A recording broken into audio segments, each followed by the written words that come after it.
Welcome to another episode of A Quest for Twice. Today is November 22nd.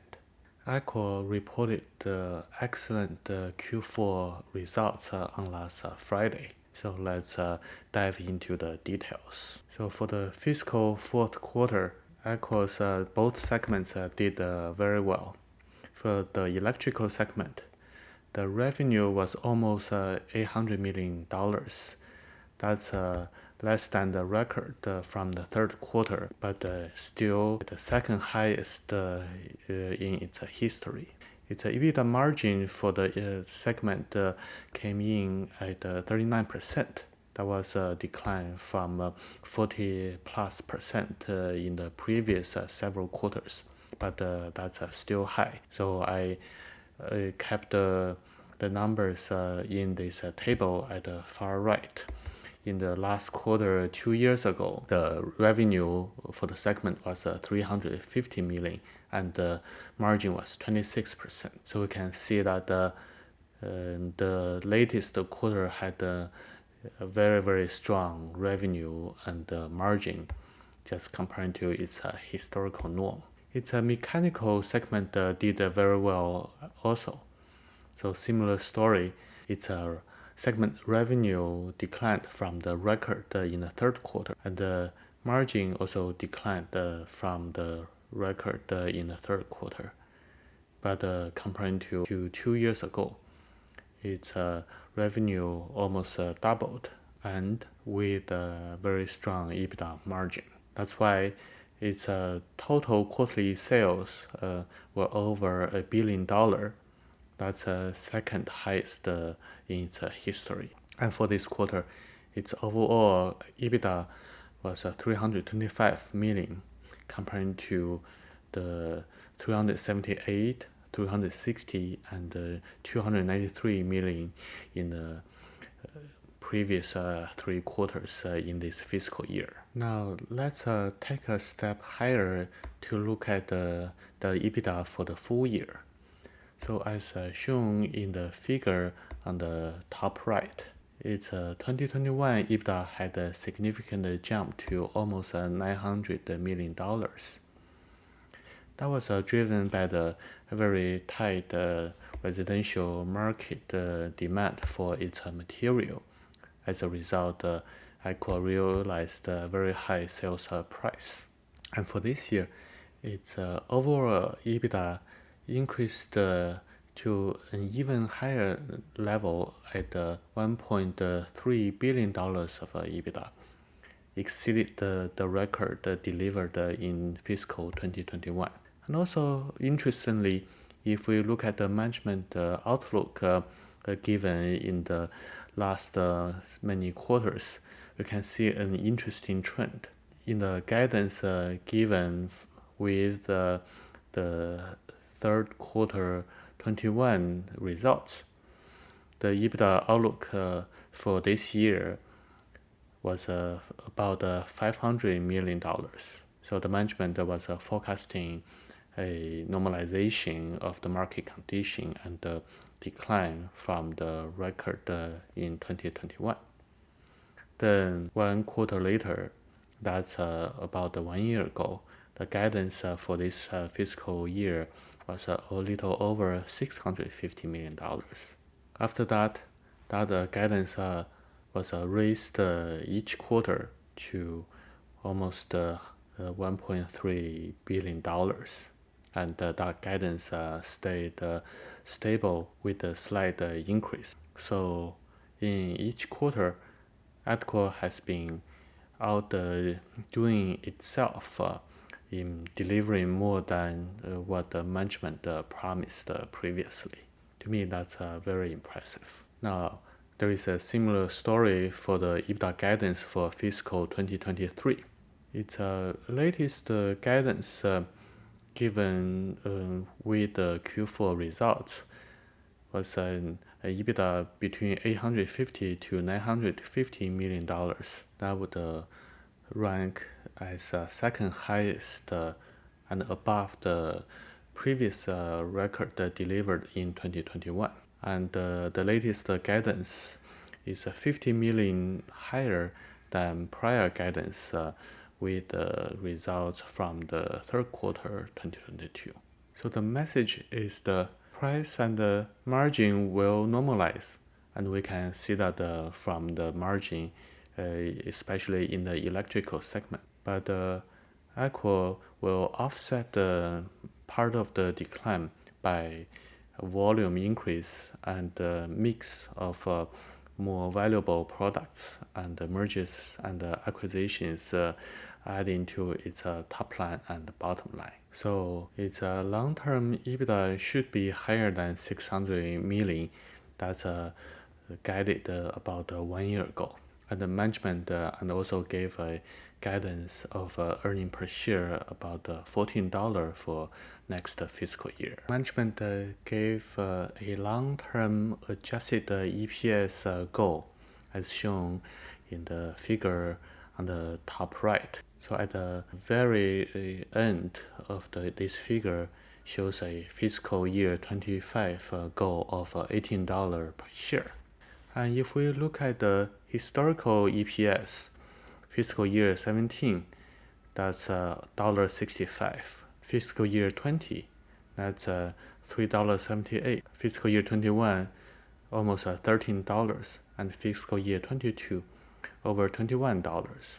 So as I mentioned earlier, the big jump in the EPS in fiscal year 21 and 22 were due to the very tight market and large demand exceeded the supply and gave Aqua the opportunity to raise price.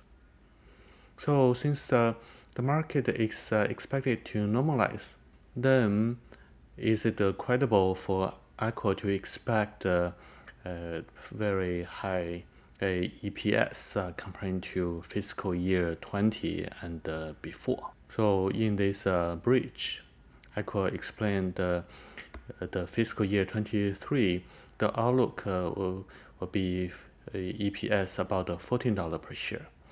That's largely driven by a price normalization in the PVC related product and partially offset by the volume and acquisition contributions. Interestingly, from fiscal year 23 to fiscal year 25, the management foresee very little further normalization pressure on the pricing, but sees the base business growth about 100 to 200 basis points more than the GDP growth, and further contribution from investment in organic growth and acquisitions.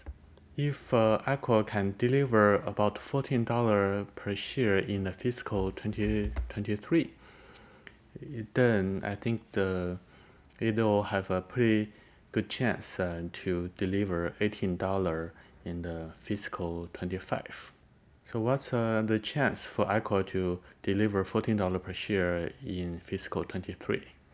We can look at the figure on the top left. The top half, this figure shows the historical sales bridge. In the year 2017, the sales was 1.5 billion. Then in fiscal 22, the sales was 3.9 billion.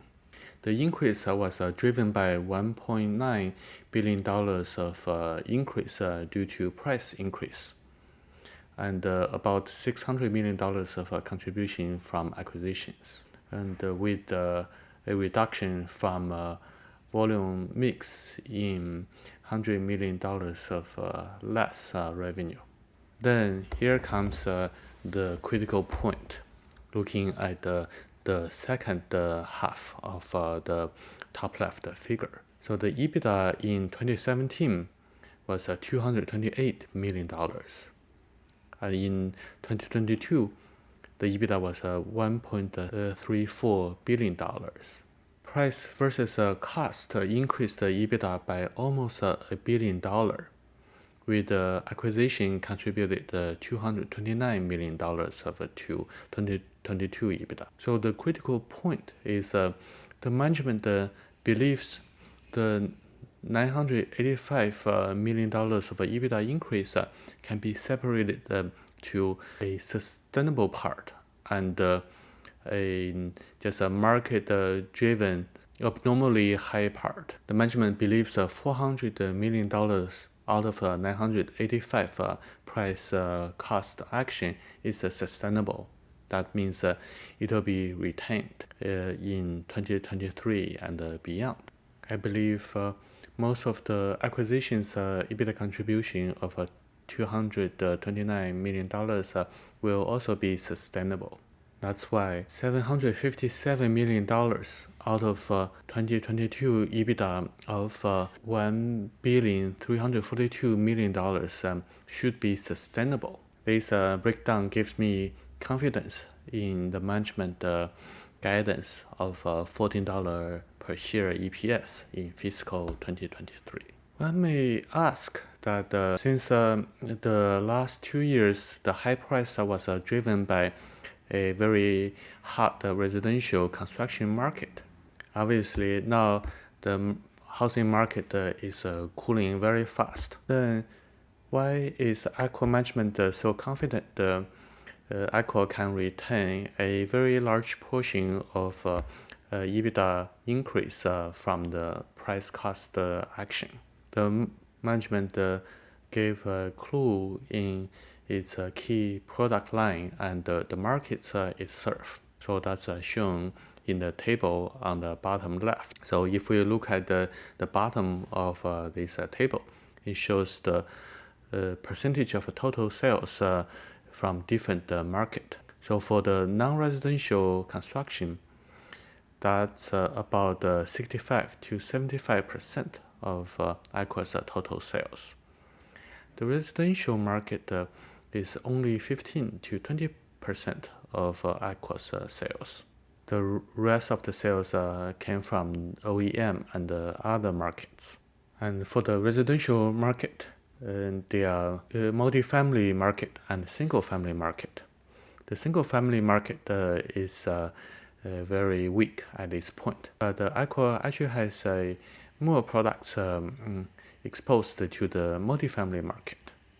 For the non-residential market, I believe utility, data center, warehouse, and institutional segments are not going to be affected by the looming recession. And commercial industrial probably will fare okay given the long-term reshoring trend. So I do believe the management fiscal 23 outlook for EPS of $14 per share is credible, and its long-term goal of $18 per share is also credible, especially given that its current market share is only 10% of the total addressable market.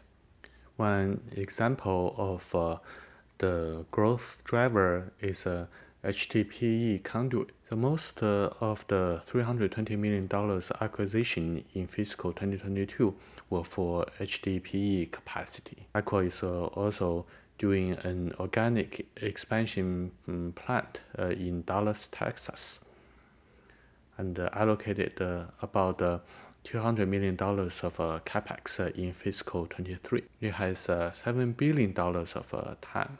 Will benefit from growth from broadband fiber deployment and 5G network rollout.